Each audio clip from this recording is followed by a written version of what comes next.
بسم اللہ الرحمن الرحیم۔ حروف جارہ کا سبق ہم پڑھ رہے تھے۔ حروف جارہ بھی کہتے ہیں، حروف جر بھی کہتے ہیں، ٹھیک ہے۔ اس میں سے آج ہم پڑھیں گے موز اور منز کے بارے میں۔ موز اور منز کا معنی کیا، کس معنی میں استعمال ہوتے ہیں؟ موز اور منز کسی چیز کی ابتدا بتاتے ہیں زمانہ ماضی میں، کسی چیز کی ابتدا بتاتے ہیں زمانہ ماضی میں، مطلب ماضی میں یہ کام فلاں دن سے شروع ہوا تھا یا کچھ ایسا۔ اس کی مثال سے انشاءاللہ آپ سمجھ جائیں گی۔ ابتدا، کسی چیز کی ابتدا بتانے آتے ہیں،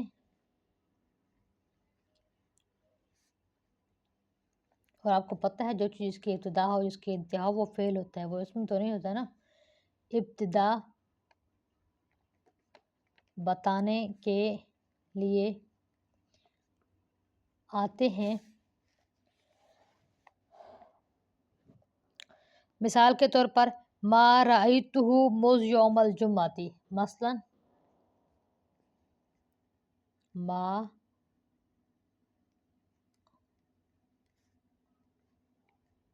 رأیتہ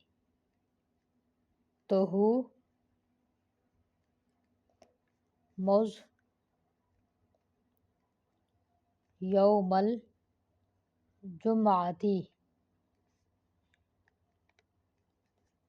میں نے اس کو جمعہ کے دن سے نہیں دیکھا۔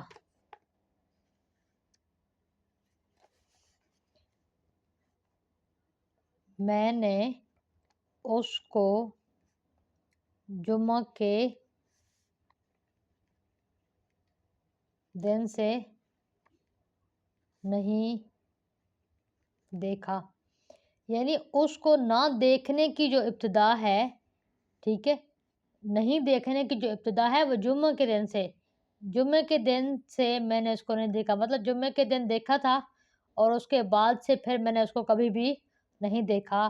اس کو نہ دیکھنے کی ابتدا یوم الجمعہ ہے، ٹھیک ہے۔ اب یہاں پر ہمیں یہ مز جو لفظ ہے، یہاں آپ مز بھی لگا سکتی ہیں، منز بھی لگا سکتی ہیں۔ اس سے پتہ چلا کہ یہاں پر جمعہ کے دن سے، ٹھیک ہے۔ ما رأیتہ کا معنی آپ کو پتہ ہوگا، میں نے اس کو نہیں دیکھا، رأیتہ متکلم کا صیغہ ہے، ما نہیں، میں نے اس کو نہیں دیکھا، یوم الجمعہ یوم جمعہ، مز یوم الجمعہ تھی، یوم جمعہ سے۔ اب یہاں پر معنی تو سے کا رہا ہے، جمعہ کا دن سے نہیں دیکھا، تو وضاحت یہاں پر ابتدا بتانا ہے، ٹھیک ہے۔ اور اسی طرح منز بھی آپ یہاں پر لگا سکتی ہیں، مز بھی لگا سکتی ہیں۔ ایک اور مثال ہے، مثلا وما، اب آپ سے کہوں آپ اپنے فرینڈ کے پاس کتنے دن سے نہیں گئی، آپ کہیں گی وما ذہبت، میں نہیں گئی، ذہبت الیہ اس کی طرف، میں نہیں گئی اس کی طرف، منز یوم الاثنین، منز یوم الاثنین، الف سا نون یا نون، اثنین۔ اب یوم الاحد کہتے ہیں اتوار کو، یوم الاثنین کہتے ہیں سوموار کو۔ میں اس کی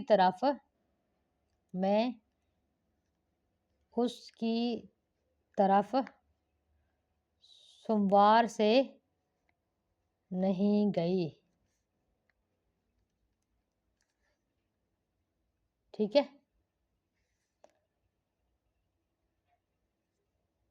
سوموار میں لگتا ہے ایسے لکھتے ہیں، سے نہیں گئی۔ اچھا، اور کبھی یہ مز اور منز ان کے معنی ہے، یہاں پر نمبر 1 ہے ابتدا بتانے کے لیے آئے، دوسرا معنی ہے ان کا یہ کبھی کبھار کل مدت بتانے کے لیے آتے ہیں، ٹھیک ہے۔ کل مدت، بھائی اتنا عرصہ ہو گیا، کل مدت کے لیے آتے ہیں، یعنی کل مدت کا معنی دینے کے لیے آتے ہیں، کل مدت کا معنی دینے کے لیے ان کا استعمال ہوتا ہے۔ مثال کے طور پر ما رأیتہ مذ یومین، ما کا معنی ہوتا ہے نہیں، ما رأیتہ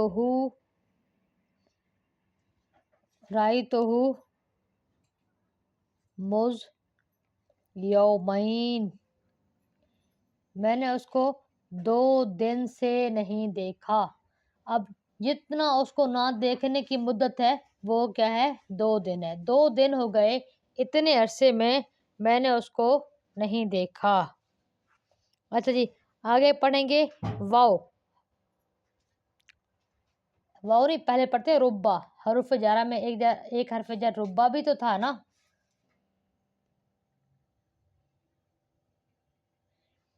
ربا کس معنی میں استعمال ہوتا ہے؟ قلت کے معنی میں. ربا قلت کا معنی دینے کے لیے آتا ہے، مطلب کم. اس کی مثال سے آپ سمجھ جائیں گی. ربا رجل کریم لقیتو.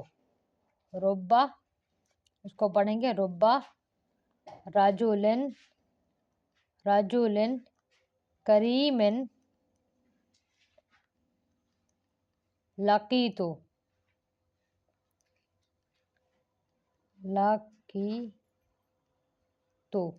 لقیتو کا معنی ہے میں نے ملاقات کی.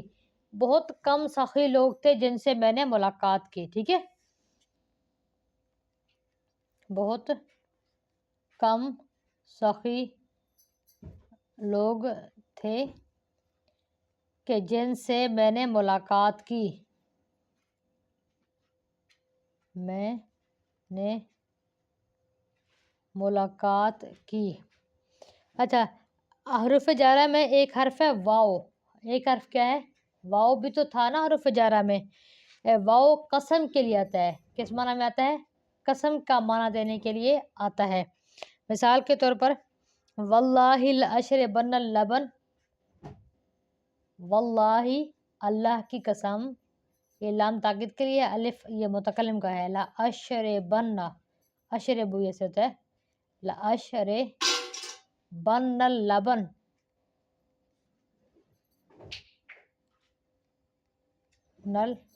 لبن، اللہ کی قسم میں ضرور بضرور دودھ پیوں گا. اللہ کی قسم میں ضرور بضرور دودھ پیوں گا.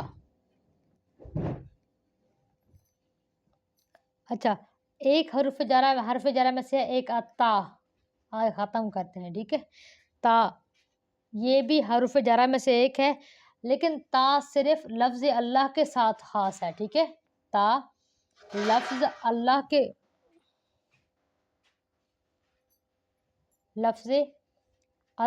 کے ساتھ خاص ہے. ابھی آپ کو مثال سے انشاءاللہ یہ بات بھی سمجھ آ جائے گی.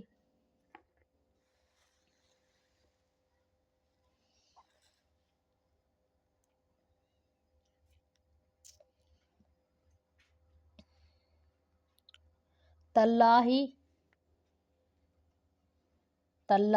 کیا معنی ہوا؟ اللہ کی قسم. لأضربن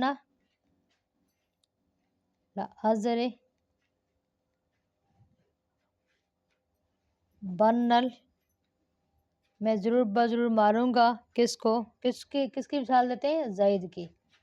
لأضربن زیدن. اللہ کی قسم میں، یہ لام جو شروع میں لگتا ہے نا، یہ لام تاکید والا ہے، تو معنی میں ضرور بضرور لگائیں گے. میں ضرور بضرور زید کو ماروں گا. تاللہ لفظ اللہ کے ساتھ خاص ہے. مطلب اب ہم یوں نہیں کہیں گے کسی اور بندے کا نام لے کر کہ مثال کے پر اب میں کہوں کہ تا زید کی قسم، یا پھر اللہ سبحانہ تعالیٰ کے نام کے علاوہ رحمان ہے، اب میں کہوں تا الرحمن. ٹھیک ہے، تو یہ ایسے نہیں، بس کہ صرف لفظ اللہ کے ساتھ خاص ہے. ٹھیک ہے، یہ جو واو ہے نا، واو اللہ کے ساتھ بھی آتا ہے. اور آپ نے کئی جگہ پہ دیکھا ہوگا، مثالوں میں لکھا ہوتا ہے ورب الکعبہ.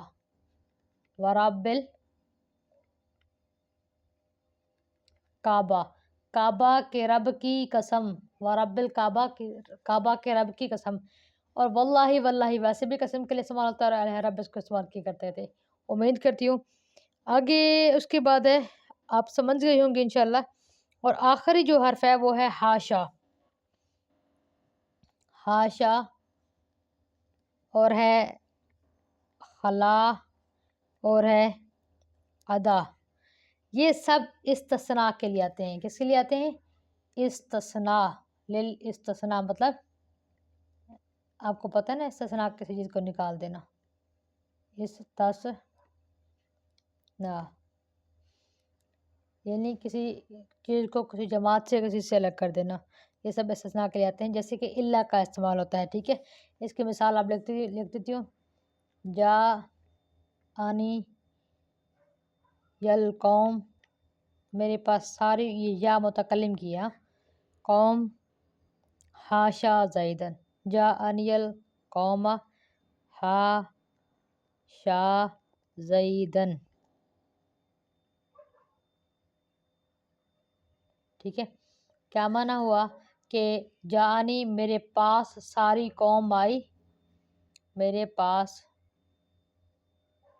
ساری قوم آئی سوائے زید کے، سوائے زید کے. زید کے علاوہ میرے پاس ساری قوم آئی. یہاں پر ہاشا کے بجائے آپ خلا بھی لکھ سکتی ہیں. جعل القوم و خلا زیدن. یہاں ہاشا کی جگہ پہ آپ ادا بھی لکھ سکتی ہیں. جعل القوم و ادا زیدن. امید کرتی ہوں آپ کو یہ سبق بہترین طریقے سے آپ سمجھ گئی ہوں گی انشاءاللہ العزیز، اور آپ اس کو سنیں گی انشاءاللہ، پریکٹس بھی کریں گی. اور میری آپ سے ایک گزارش ہے، آپ اس کو جو سن سکتی ہیں آن لائن وہ آن لائن سنیں، جو نہیں سن سکتی وہ ان سے ریکویسٹ ہے کہ وہ اس کو ریکارڈ کریں، ریکارڈ کر کے کلاس کو خود شیئر کر دیجیے گا. ٹھیک ہے، اور انشاءاللہ العزیز میں کوشش کروں گی کل آپ سے واٹس ایپ گروپ میں ہی بات کروں گی. کسی کو کوئی چیز سمجھ نہ آئے تو وہ مجھ سے کل واٹس ایپ گروپ میں پوچھ سکتی ہے. دعا میں یاد رکھیے گا. شکریہ. السلام علیکم.